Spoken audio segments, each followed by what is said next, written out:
You are entering a zone where religion is banished. Talk of Jesus, theories, scripture, and the esoteric is the forefront.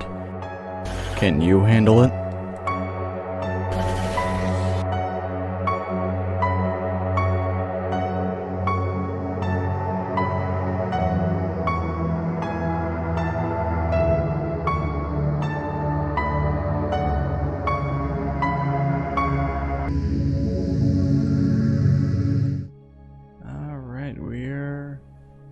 Good. Alright. Hope everyone's having a good week so far. This is Apocryphal discussion. We are resuming Enoch. I think we're going from 65 to 69 today. Just want to remind everyone that the website is the focal point. So www.thegothicmystic.com, and also I'll be starting I'm starting like a monthly kind of a newsletter type thing. So like all the stuff that goes on each month, I'll be sending that out. So if you are interested in seeing that and kind of keeping up with everything, go to the website and sign up at the prompting that should be on like the bottom left after a few seconds or so. Okay. So without further ado, wrong one. Alright, Kenny, how you doing, bro? Doing well. How about yourself? Okay. A little annoyed at you too. Tired from moving. I'm moving this week, so if I'm a little slow, that's what it is. I understand, and I'm sure everyone will be okay with that. Yeah. Alright, I think everything is good. So I know that you're tired, so we'll just jump right into it. Right, and as usual, for anyone who does hop in here, don't forget to ask us any questions that you might have. Please. I like questions. Please. Agreed. All right. How far? I'll do a 65 if you want, and then you can do 66. Sure. Alright. So, chapter 65. I'm not muted. Okay, I'm good. Just had to make sure. Alright. And in those days, Noah saw the earth, that it had sunk down, and its destruction was near. And he rose from there and went to the ends of the earth and cried aloud to his grandfather Enoch. Question for you, right off the bat here. Mm-hmm. Obviously, we know, unless it's some way that we're not aware of, but the first one says the earth had sunk down. Do you think that that's more of a metaphor for like how everything had like become corrupted, and like instead of going higher in the realms, that they were going down? Not necessarily. Maybe. That's a good analogy, I guess, probably to how the spirit of the people was. Yeah. But my translation says something just a tiny bit different. Mm-hmm. It says he saw that the earth was curved, which is kind of funny. But that makes me think that it's really talking about like he could tell that the earth was about to break. You know what I mean? Mm-hmm. Because Jesus warns about the same thing. You know, you're going to know that it's going to be time. Mm-hmm. You know? Yeah. So I think he saw it. He was distressed, and he went to look for Enoch, his grandfather, the one that went up with God, mm-hmm. you know, for answers. Yeah. That's an interesting way of seeing things. Okay. All right. Verse 3. And Noah said 3 times with a embittered voice, "Hear me, hear me, hear me." And I said to him, Tell me what it is that is failing or falling out of the earth, that the earth is in such evil plight and shaken, lest perchance I shall perish with it. And there was a great disturbance on the earth, and a voice was heard from heaven, and I fell to my face. And Enoch, my grandfather, came and stood by me and said to me, Why have you cried to me with a bitter cry and weeping? A command has gone out from the presence of the Lord concerning those who dwell on the earth, that their ruin is accomplished because they, page turn, have learned all the secrets of the angels and all the violence of the Satans, or deceivers and accusers. Verse 6, and all their powers, the most secret ones, and all the power of those who practice sorcery, and the power of witchcraft, and the power of those who make molten images for the whole earth, and how silver is produced from the dust of the earth, and how soft metal originates in the earth. For lead and tin are not produced from the earth like the first. It is a fountain that produces them, and an angel stands in it, and that angel is preeminent. And after that, my grandfather Enoch took hold of me by my hand and lifted me up and said to me, Go, for I have asked the Lord of spirits about this disturbance on the earth. And he said to me, because of their unrighteousness, their judgment has been determined and shall not be withheld by me forever, because of the sorceries which they have searched out and learned. The earth and those who dwell on it shall be destroyed. 11. And from these they have no place of repentance forever, because they have shown them what was hidden, and they are the damned. But as for you, my son, the Lord of spirits knows that you are pure and guiltless of this reproach concerning the secrets, and he has destined your name to be among the holy, and will preserve you among those who dwell on the earth, and has destined your righteous seed both for kingship and for great honors, and from your seed shall produce a fountain of the righteous and holy without number forever. Alright, so I'm gonna go right at it here, and when it comes to, because obviously I forget where it said for Noah, but obviously Noah was pure, but it's also said, and I don't know where it says it, I don't remember, but it says that he basically, his DNA was pure. Well, that's what people say. Now, I don't know if that's true or not. Yeah. It does use the same word that they used for the red cow without blemish, or other animals without blemish for sacrifice. So he was pure, and according to this, he didn't indulge in any of the knowledge of the angels. Yeah. He didn't go searching after anything. If that makes sense. I mean, you know what I mean? Yeah. He didn't go and look for the knowledge of any of this kind, but I know a lot of other people say that must mean he's genetically perfect, but I don't know. I don't know. Yeah. I don't know. Is it necessary for something to be genetically perfect for it to be without spot or blemish? If that's true, then how could something that's not genetically perfect breed it? There's a lot of mention of different animals, and they always pick the animals that were without spot and blemish for the sacrifice. If you didn't, then you weren't doing the due diligence to give God the best. So I think that's more what it's trying to convey. Noah was the best of the generation. He's the only one that was worthy. Not even necessarily his kids, but him. Okay. Because it does make sense though to me as well when it comes to if the DNA itself, because I want to say it was Ham. Was it Ham that had the Nephilims down the bloodline?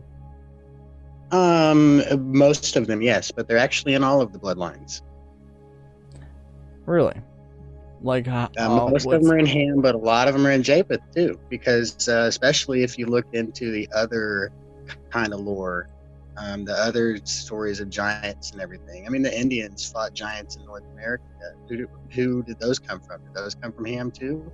Maybe, maybe not. Who knows? They're all over the world. They're still in New Zealand too, and some of the islands out there. There's islands that people don't go to because of the giants. So I mean, who's to say really? They could have all come from Ham, and then they all dispersed over the whole world when they got flushed out of Canaan. That's possible. True. So I don't know. It's a lot of conjecture. Yeah, it is. To say that every evil person ever came from Ham, I don't think I can say that, because there's evil people in Israel. Yeah. I think it's more along the lines of like the whole the giants. Yeah. Yes. Yeah. Yeah. Yeah, and I mean, the giants mostly came from Canaan or Kaftor. I don't remember exactly, but yeah, I mean, I think most of the evil in that way was probably from Ham.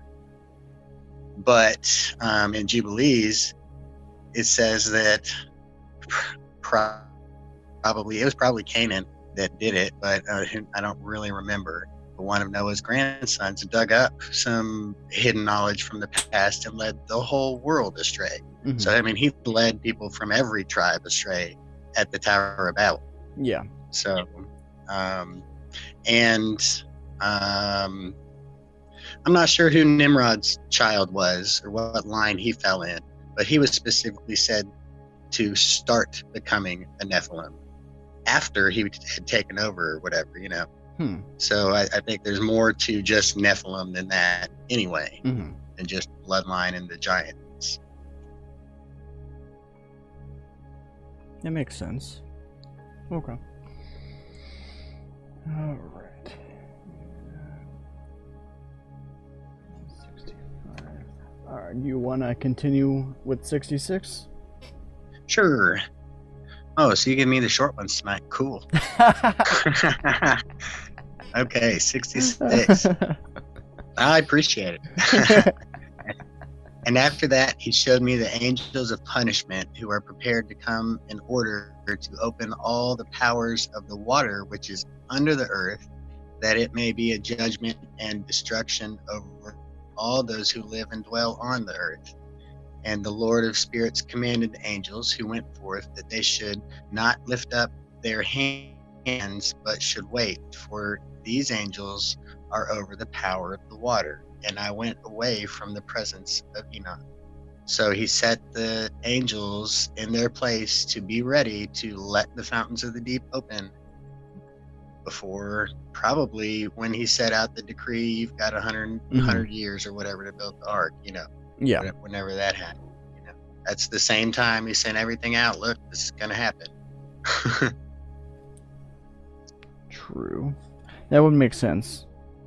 And I do. Whenever I originally read over this a while back, or was listening to it, I find it interesting how he did send out his angels in order to kind of warn, but also start things up, basically. To stand ready and wait for the time. Yeah. All right. That's the way God works. I mean, he's got his answers ready. Oh yeah. Waiting on him to say, okay, now.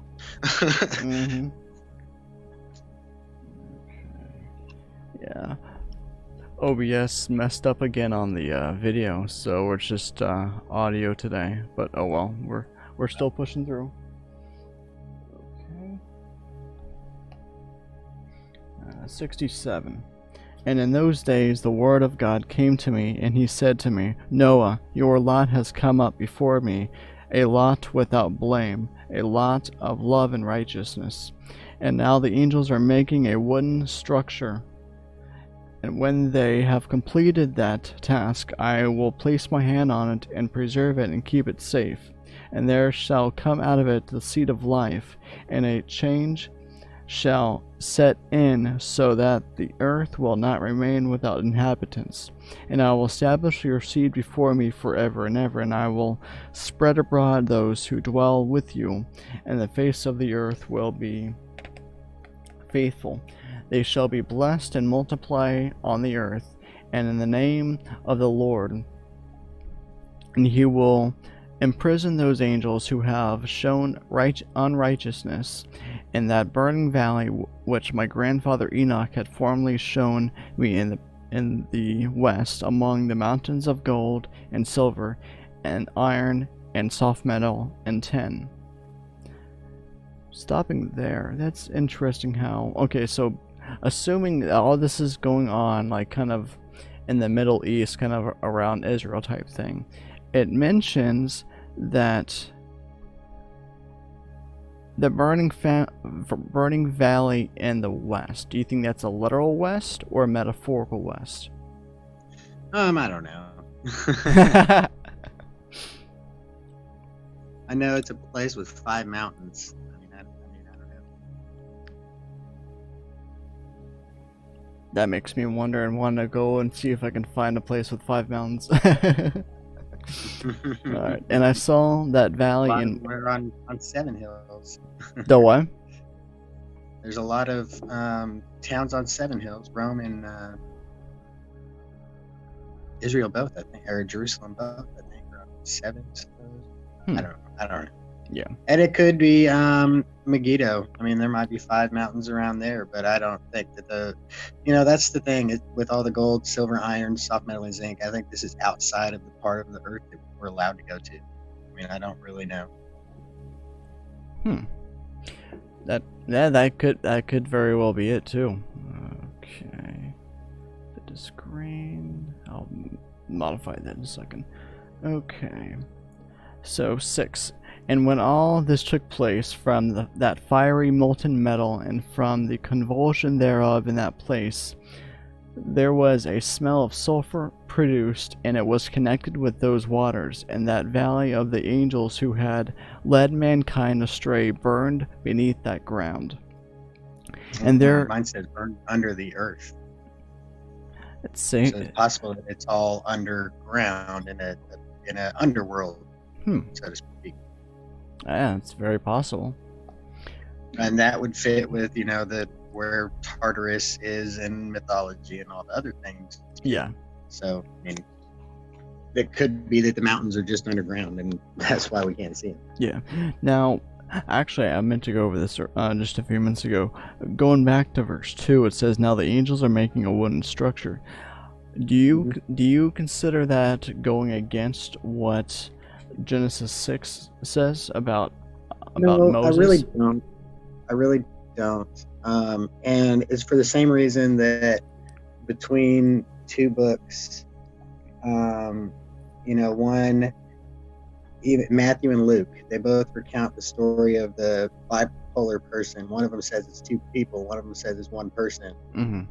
Which one's right? Well, I think they're both right, really, because there's 2 people in 1 body, kind of, Yeah. So, but just because it doesn't necessarily make sense to us, I don't think that God would really ask somebody and his 3 sons and to build a boat. I mean, 100 years is a long time. Don't get me wrong. Yeah. But I don't know that he'd ask somebody to build all of that all by themselves without giving them any help. So I don't have a problem with the angels helping. Okay. And I don't have a problem in the same sense that in the creation story, God says, "Let's go make man," but then he's the only one that does anything. So yeah, because and I'm sure, I think we talked about this on probably early on, is that I believe that it was either 1, the Trinity, or 2, the angelic host were already there, and sure, and definitely were. Yeah, because I know there's a lot of speculation and whatnot. Right, they sang out at creation. Yeah, but we also obviously, and this is just my opinion, we obviously already know that that, whenever they said the stuff, Jesus was the one that actually did the stuff, since, it said that in John 1, that everything was created by him. So they spoke it and Jesus did it. Jesus was the Word. He was the movement and the action and the physical of God. Even back then, he always has been. Every time God visited somebody, it was Jesus. It was the same thing. Jesus is God. The Word was with God. The Word was God. The Word became flesh and walked among us. Ah, I see where you're going with that. So, like, if I'm catching your perspective on this thing, is that he was actually literally the words that were coming out of God's mouth doing it. Yeah. And he is the light, the first thing created. He is what everything was created through.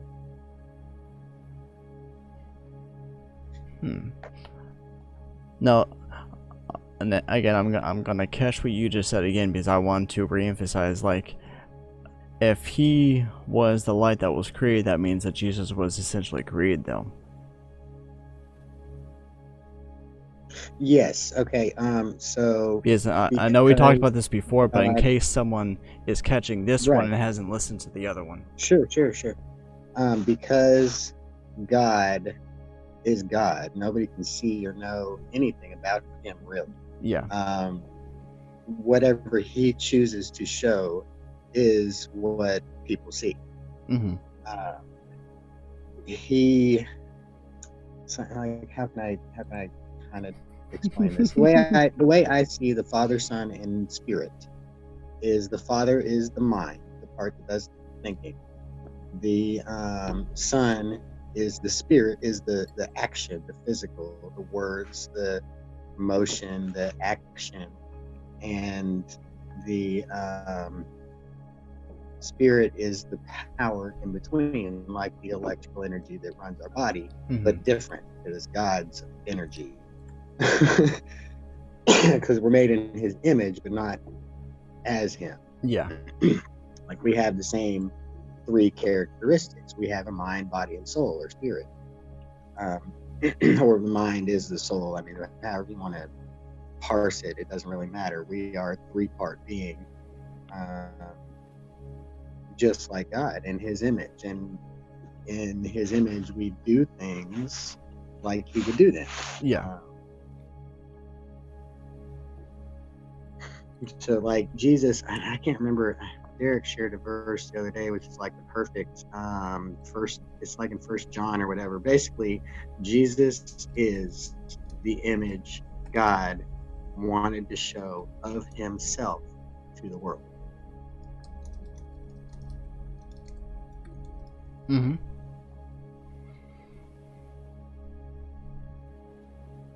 You there? Yeah. Okay. Okay. Yeah, like this, the whole concept and of Jesus, and like how many aspects of it is that he is. It's mind-boggling, and like I have read so many different perspectives of what he is and was. I don't think it's just because I know there are some people who is, oh, he's this, oh, he's this, oh, he's this. I think he's all that stuff. And there's too many for me to really go into like the details of what all I've heard that he is. In my opinion, he's all that stuff. Yeah, absolutely. Okay. I just don't think that the only thing that people ever say about Jesus that I don't really believe or buy into is Melchizedek, because he wouldn't have been said to be after the order of Melchizedek then if he was already Melchizedek. Well, okay. So I was actually thinking about that last night. Last night, because I think I've been going over kind of the New Testament for kind of over and over for a little bit. Well, I'm actually going to be starting in the Old Testament for the next video, next teaching. But whenever Paul is speaking about Melchizedek, I actually think he. Let me see if I can remember what was coming to my mind. Yamarada. Forgive me. I think it was more along the lines of some kind of metaphor, maybe. Like literally each time whenever I'm listening to my app and it comes to mind, like, okay, this is this, and then whenever I go to articulate it, I can't articulate it. It's so annoying. Okay. No, I know. I know the feeling, man. I do. So maybe one of these days I'll be able to get to semen into my head and I'll be able to actually articulate it on air. Yeah. We'll see. Yeah. Only time will tell. But because I have, I've heard you, and I've also heard a friend of mine basically say the same thing, how it doesn't make sense for him to be of the order of himself. Right. But I think honestly that was just God poking it to the Jews. Hey, I picked you, but look, I'm gonna pick somebody that's not even like you. He's like that guy, and I'm gonna call him like that guy. I'm not even gonna call him like you because it's a new deal because you all screwed up. I'm gonna see what, like, the next time I'm reading through that and it comes to mind, I'm going to call you and say, this is what it is. Okay, sure. Yeah, please do. And then once I'm able to do that, maybe we'll actually be able to discuss it on air so that we can actually get it articulated out and you can see and we can kind of broadcast it, like the perspective. Because to me, hey, I know you're an intelligent person. Yeah, I know you're an intelligent person. Like, to me, it makes complete sense. And like, yeah, because I understand where you're coming from, and I understand where my friend Josh was coming from whenever he was saying that doesn't make sense. But like, the way I think, and again, this is how I think the Lord kind of brought it together. The way He brought it together in my mind, I'm like, it makes complete sense. So yeah. God. Well, that's good. I like when things make complete sense. And you know what? As long as it's Jesus came to earth and He died and He was crucified. Absolutely. All we have to do is believe in Him and we're going to go to heaven, or not really heaven, but to the next life and have eternal life. You know, I'm down, man. Yeah. Oh yeah. Doesn't step on those toes. Cool. All right.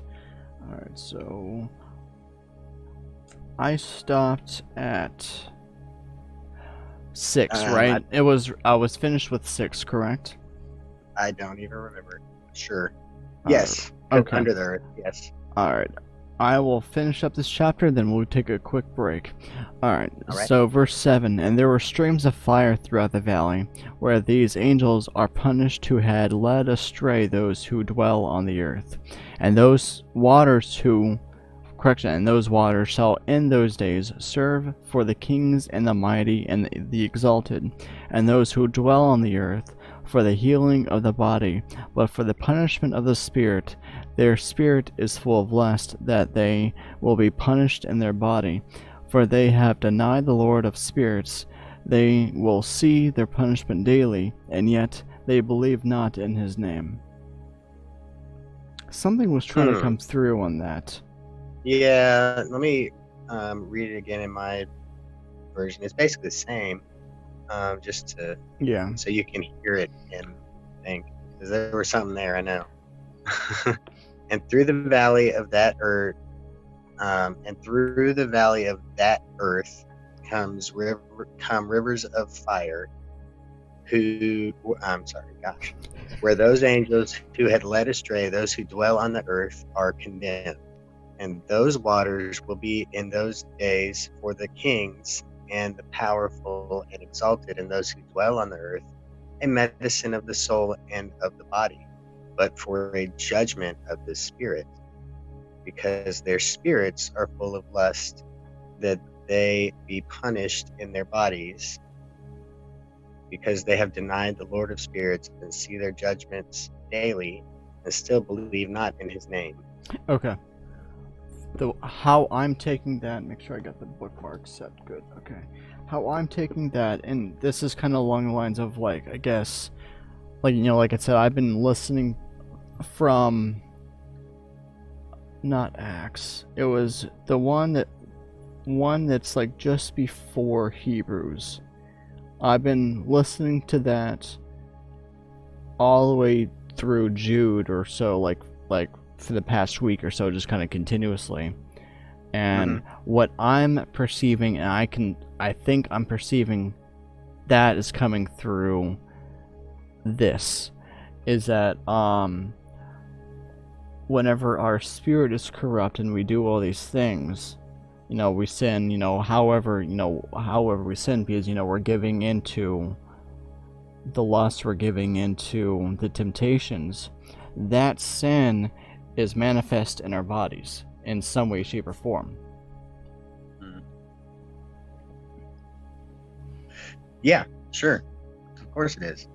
I've been thinking about that a lot recently too. And who hasn't been thinking about something along those lines with the sickness going around? Yeah, that's true. But I don't know. What were you thinking? What were you seeing, perceiving? Well, it kind of sounds like I'm remembering the hot springs that it must have been that it was talking about earlier. It might be talking about them now. Okay. But it's like, hot springs. People go to hot springs and they get in because it's good for your body and good for this or that or whatever. And they're all over the world, and I can't. There was another spot that said whenever the hot springs stop being hot, that's when the angels were let out or something.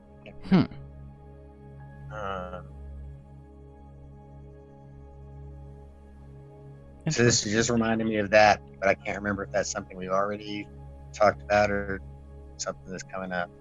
So. Okay. Let's do this real quick. I'm gonna share this to a group here on my phone. But that does kind of, bring up, what kind of chemicals are in the hot spring? What kind of water is that really? What does bathing in that really do to you? Does it help your body? Maybe. Does it help your spirit? Apparently not. Yeah.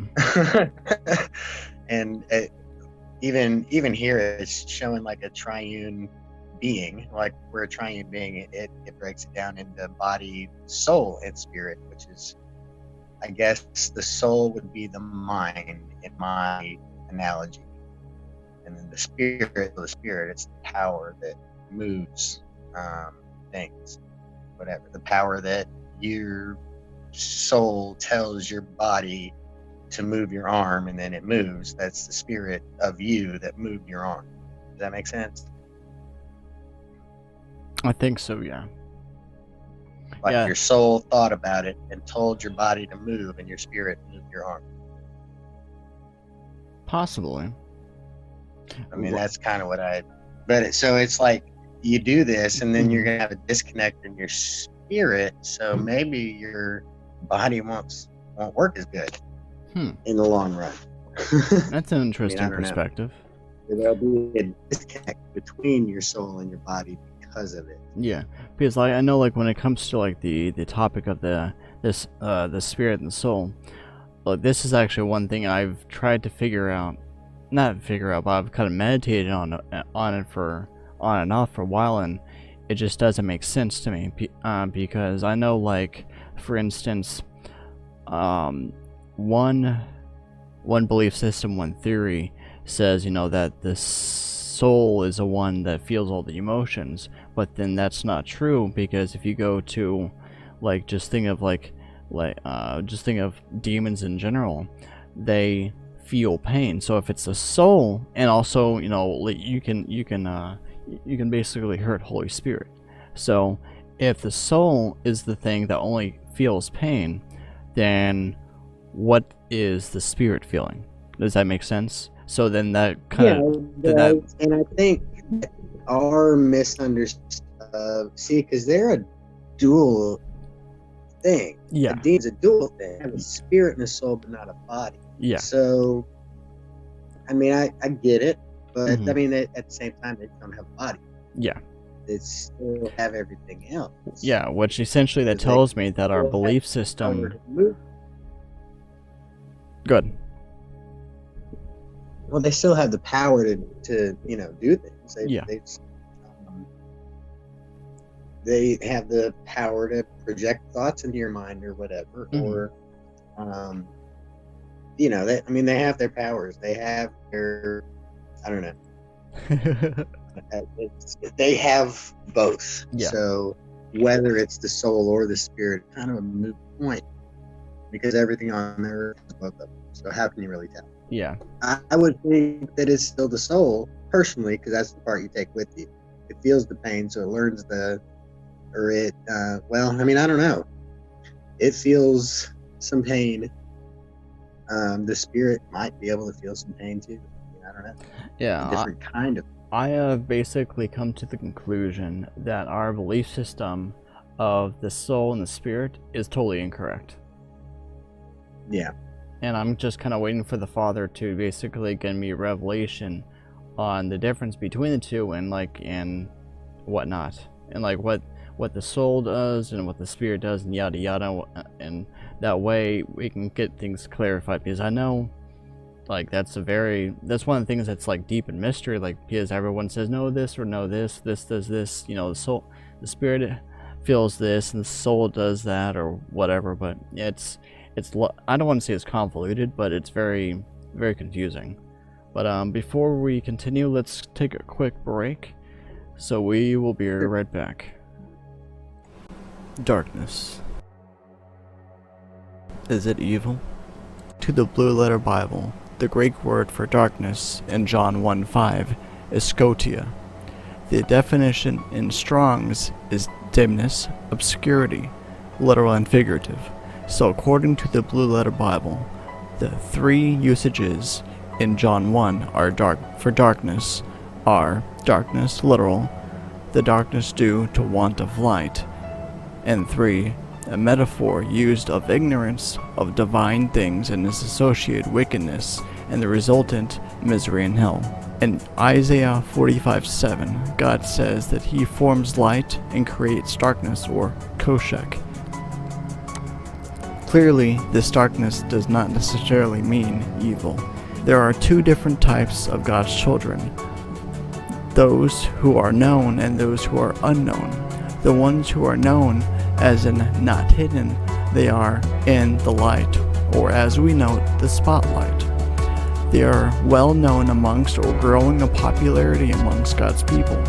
Then there are the hidden or the unknown.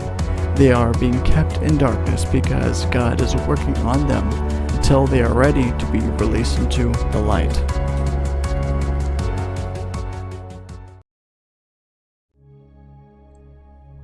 Alrighty.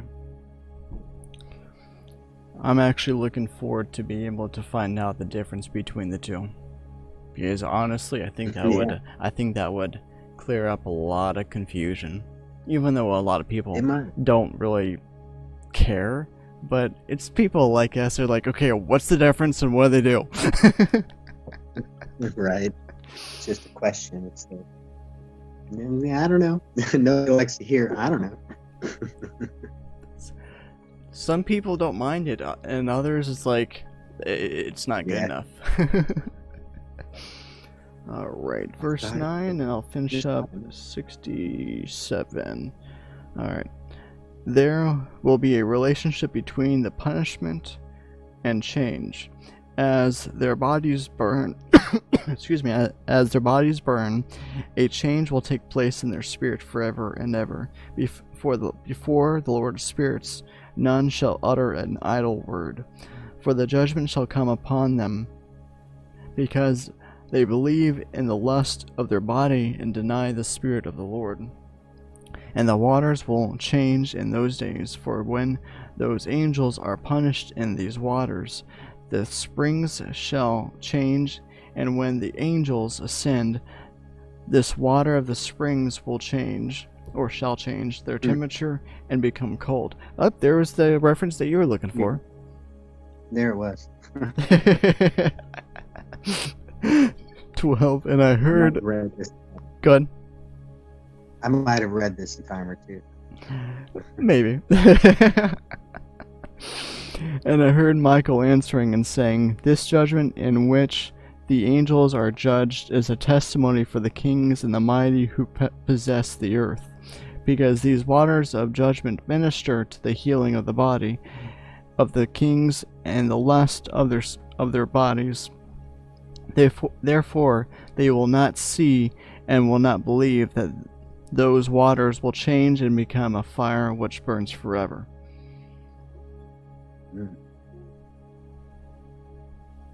Interesting. So is that saying that basically the waters changed before the flood, Noah's flood happened, or before like the final judgment happens? I don't know.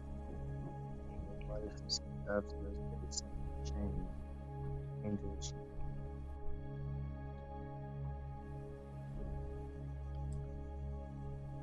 I don't know, but it says when the angels ascend, they become cold.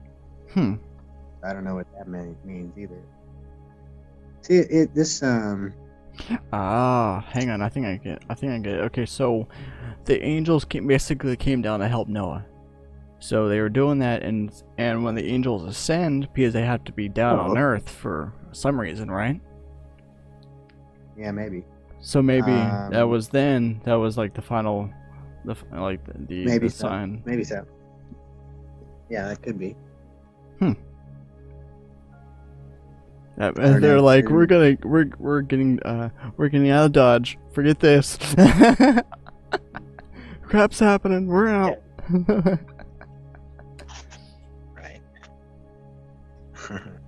Right. All right. You want to read 68? Well, I guess 68. Alrighty. And after that, my grandfather Enoch gave me the signs of all the secrets in and the parables which had been given to him, and he compiled them for me in the words of the book of the parables. And on that day the holy Michael answered, saying to Raphael, "The power of the Spirit forces me and angers me, and on account of the severity of the judgment of the secrets, judgment over the angels, who can endure the severity of the judgment which is past and remains, and before which they melt away?" And the holy Michael answered again and said to Raphael, Who is he whose heart not softened concerning it, and whose reins are not shaken by this word? The judgment has come overt.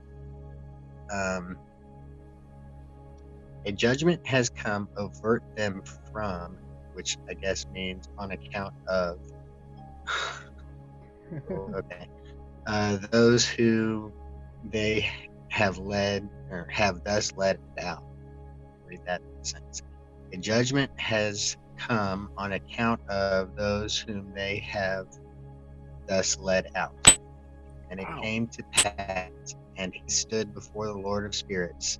The holy Michael spoke to Raphael, and I will not be for them under the eye of the Lord, for the Lord of spirits is angered at them, because they act as if they were like gods. Therefore judgment which is hidden comes over them to all eternity.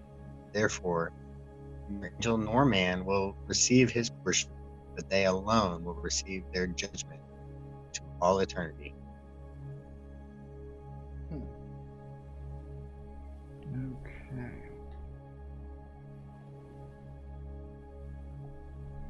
Yeah, there's a lot of commentary on this thing. Good night. I'm like, I was keeping up with you. I looked down at my phone and I came back. I'm like, crap, where is he at? It's like there's nothing but commentary here. Yeah. Let me see if there's anything I need. If there's anything that could be added, because we got some biblical references as usual. Like after the 5th verse, it says Psalm 82, which is actually what Michael Heiser refers to when it comes to the fallen watchers and whatnot, and the council, the divine council. I think that's what he called it. Yeah. Yeah. And then Genesis 6:4. Okay. 69. And I will try to skip through because there's a lot of commentary that I'm not going to go through because we just don't have time. Alright. Yeah. Alright. Is it so much to read? I can read it if it's. No, I think I'll be able to figure it out. I just gotta make sure that I don't. If I see a reason to go through it, then I will. But okay. I don't. I think from what I'm seeing and what we talked about before, I don't want to go down that rabbit trail. Alright. Alright, chapter 69. And after this judgment I will terrify and make them tremble because they have shown this to those who dwell on earth. And behold, the names of those angels, the first of them, Semjaza,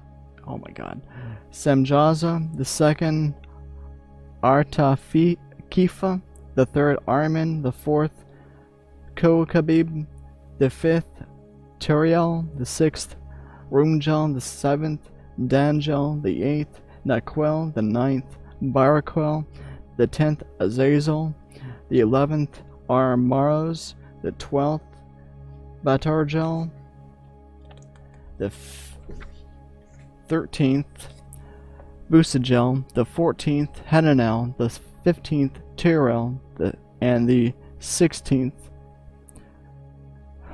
Semapezio. I know I royally screwed those over. And the 16th, Jetril, the 18th, Tumael, the 19th, Tiro, and the 20th, Rumael, and the 21st, Azazel. So I wonder if those two are connected. I don't know. Alright. Mine has two different spellings for them. Like, yes. They're Azazel and then Izzl. Okay. I mean, the names are so similar, and who knows? Exactly. Just have more than one. So. Yeah. Yeah. So it's possible that they're the same one. It's possible that they're two different ones with similar names. Mm-hmm. Because after all, we know that like many of the, because we could see that a lot of them have the EL or AL, and basically that means God. So all the angels are an aspect of God, basically. That's what their original names for before they decide to come down. Yeah, they're probably named for their job. Yeah. Alright, verse 3. And these are the chiefs of their angels, and their names, and their leaders over hundreds, and leaders over 50s, and leaders over 10s. And the name of the first Jaquan, that is the one who led astray the sons of God, and brought them down to earth, and led them astray through the daughters of men. The second was named Asbiel. He imparted the holy sons of God even evil counsel, and led them astray, so that they defiled their bodies with the daughters of men. And the third was named Gadriel. It is he who showed the children of men all the blows of death, and led Eve astray, and showed the weapons of death to the sons of man, and the shield and the coat of mail, and the sword for battle, and all the weapons of death to the children of men. And from his hand they have proceeded against those who dwell on the earth, from that day and forevermore. And the fourth was named Penamil. He taught the children of men the bitter and the sweet, and taught them all the secrets of their wisdom. And he instructed mankind in writing with ink and paper, and thereby many sinned from eternity to eternity until this day. For men were not created for the purpose of confirming their good faith with pen and ink. Alright, and that goes down the rabbit trail I do not want to touch. But that is interesting how it makes that referral. Huh, okay. It's not the only time. It's also said in the No. I will tell you what it's referring to later. Oh, okay. And I don't want to go down that rabbit trail on here. No. For men, 11. For men were created exactly like the angels to the intent that they should continue pure and righteous, and and death, which destroys everything, should not have taken hold of them, but through this their knowledge they are perishing, and through this power consumes them. Another version actually says, through this power death consumes them. Yeah. You know what's funny though? Later on, Jesus says it's lack of knowledge that leads to death. Yes. Now, I wonder what knowledge he's talking about, because it's definitely not these knowledges. Or maybe these knowledges lead to a lack of knowledge because they lead you to not look for the knowledge of God. That's possible too. It really, I don't know. I'm not gonna go there. Yeah, that's not the right time yet. I was really about to say something, and I got a big no. I'm like, okay. Okay. All right. Yeah. Okay. Verse 12. And that fifth was named Castasia? Whatever. This is he who showed the children of men all the wicked smitings, blows of spirits and demons, and the smitings, blows of the embryo in the womb, that it may pass away, and the smitings or blows of the soul, the bites of the servant, and the smitings, blows, which befall through the midday heat, and the son of the serpent named Tabat. And this, let me see here. Let me go back real quick. So, clearly, the second one, smitings or blows of the embryo of the womb. So basically, he told him how to do abortions. Yeah, it's funny the little different translations mine has. It says, he taught the sons of men all the wicked beatings of the spirits and the demons, the beatings of the birth in the womb, that is, or that it fall, and the beatings of the soul. It's crazy. What did yours say instead of beatings? I mean, that's weird. Blows. Or smitings. Okay, never mind. That's not as... What really makes me interested, though, is, it says the smitings, blows of the spirits and demons, and I'm seeing 3 different levels here. You got spirit, you got the human form, and then you got the soul. And you see that? Right here, different. Yeah. No, yeah. You got the spirits and the demons and the body and the soul. Yeah. But it makes me wonder what it meant by the smitings or blows of the soul. Yeah, I don't know. I don't know. I've never heard that before. That's interesting. Alright. I don't know. I know there's a lot of dark magic out there, and a lot of it is centered around controlling demons and spirits. And I mean, if this is the guy that it all started from, then it's possible. It's definitely possible. Not saying it is, but it's interesting. 13. And this is the task of Casbiel, the chief of the oath, which he showed to the holy ones when he dwelt high above in glory, and its name is Biqua. 14. This angel requested Michael to show him the hidden name, that he might enunciate it in an oath, in the oath, so that those might quake before that name and oath, who revealed all that was in secret to the children of men. And this is the power of this oath, for it is powerful and strong. And he placed this oath, Akai, in the hand of, under the control of, Michael.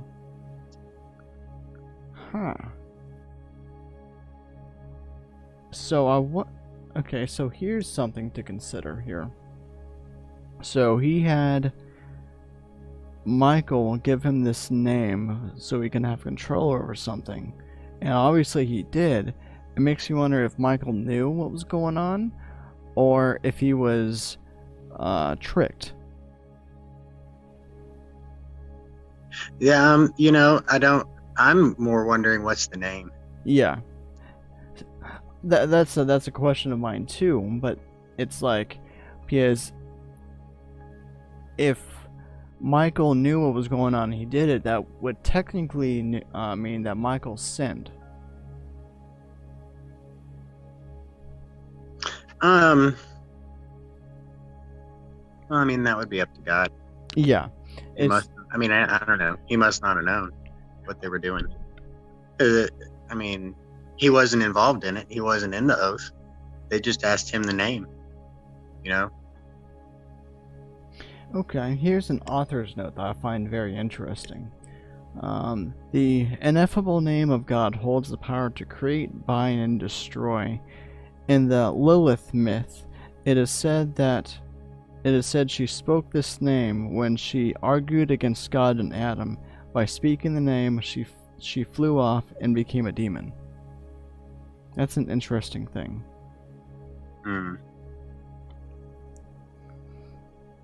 And maybe one day we will go over the whole thing with Lilith. This is not the time. Yeah, that's a different book. Yeah, actually, we'll probably end up having to do it since we will be going over other of the Apocryphal books anyway. All right, 16. And these are the secrets of this oath: God's promise or word, that heaven was suspended before the world was created and forever, and they are strong through his oath or word and promise. And through it the earth was founded on the water, and from the secret recesses of the mountains come beautiful waters from the creation of the world to eternity. And through that oath the sea was created, and as its foundation he set it for the sand against the time of its anger or rage, that it dare not pass beyond it from the creation of the world to destiny. Let me go back. You know what? I think I know what the secret name is. I think they swore an oath on Jesus, and they can't go back on it now because he's like, "Oh yeah, you swore an oath on me."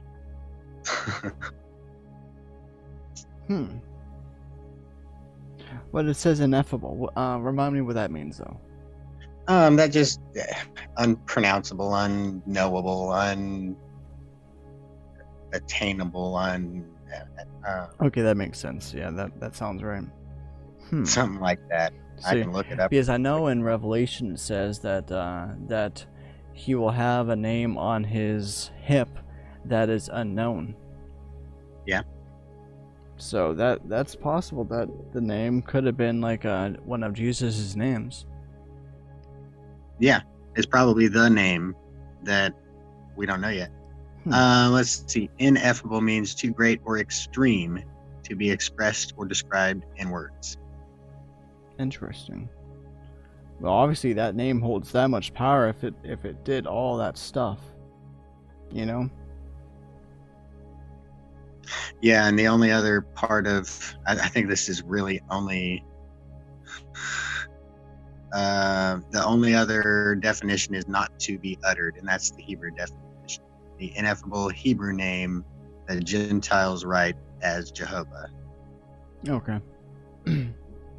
But that is, well, yeah. That is different. Yeah. Okay. All right. 19. And through that oath are the depths made strong or fast, and abide and stir not from their place from eternity to eternity. Okay. Make sure. By that oath, everything was created, everything was made. Yeah. By that oath, by the same name, basically. So they had to have asked for, hey, what's the secret name of God? And they just didn't even realize it was Jesus. That's very possible. I mean, they didn't know the plan. They didn't know any of the plan. it was a secret from the beginning. God knew, but he couldn't tell them, or they wouldn't have done what they did.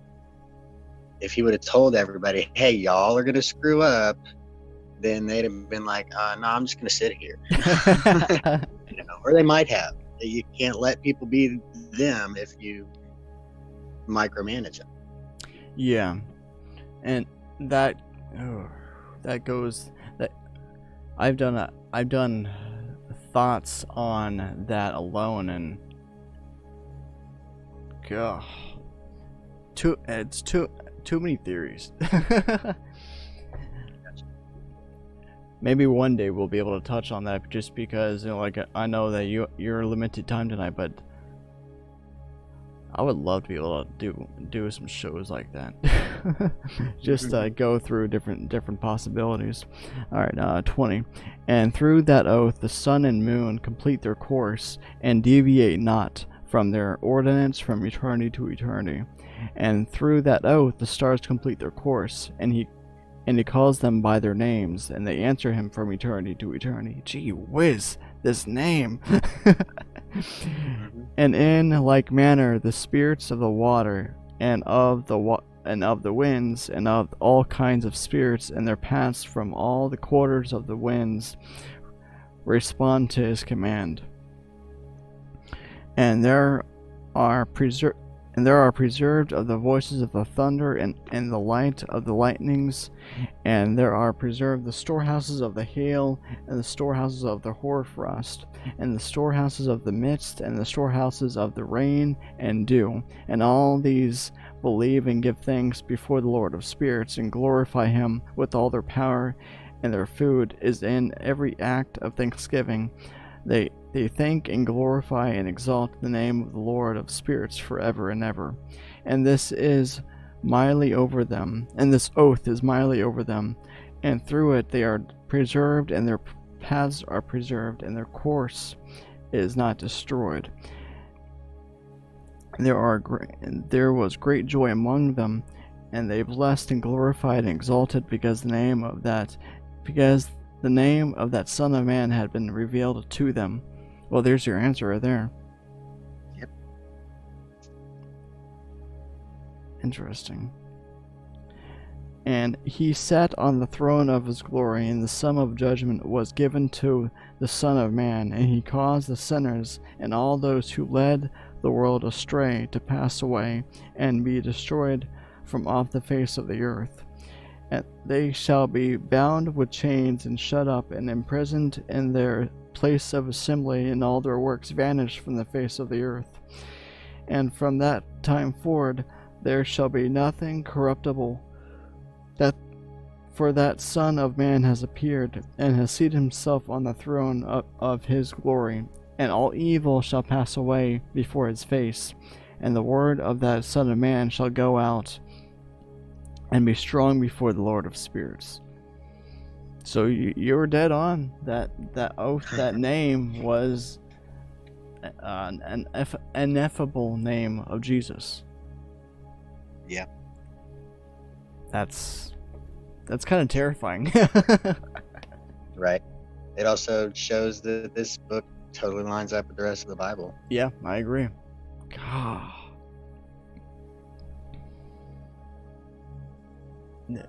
Again, it's just mind-blowing.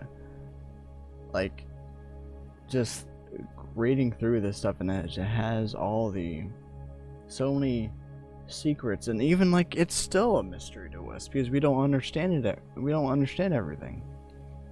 We can try to comprehend it, but it's like, what is this? But it might not be time to understand it. Exactly. That's what we all have to understand, is we might not be supposed to know. Yeah, and we also we should just be okay with that. Yeah, but we also have to remember, this book has only been known to us for what, maybe 100 years. Yeah, something like that. So technically, it's still new to us. So in another 100 years, we might have a much better revelation on it. To be fair, it's been taught at seminary for a long time. It's been taught at seminary for a long time. Yes. That's a topic for another night. Interesting. Yeah, we'll have to touch on that another night or next week. Okay. Well, I hope everyone enjoyed it. Again, don't forget to go to the website, www.thegothicmystic.com. Everything is there. I am, and again, as a reminder, I will be putting out a monthly summary, kind of newsletter type thing. So go to the website, sign up for that, so that you don't miss the monthly thing in case you do miss something that I put out. And if you are interested in supporting this, patreon.com/thegothicmystic. I hope everyone has a good night, and Kenny, good luck to y'all on finishing Move. Thank you. Not a problem. Next week I'll be all moved. Sweet. I have to be. I would hope so. Alright. I hope everyone has a good week. Y'all take care. All right. Bye.